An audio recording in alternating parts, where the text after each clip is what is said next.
Alright, so I will show you how to make a chain for a watch.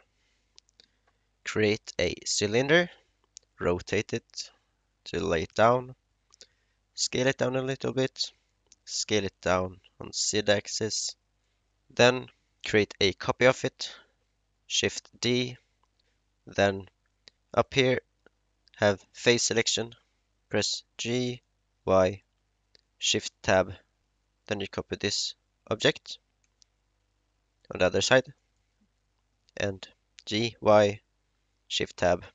Then you can select these two, move them forward, and if you want to, you can scale them down, flatten them a little bit.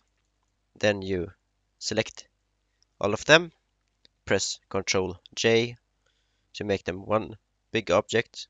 Then add an array modifier, move this in a little bit, and then it's done. In object mode, you can right click and shade auto smooth. That was everything. Hope you liked this video, and I will see you in the next one. Bye.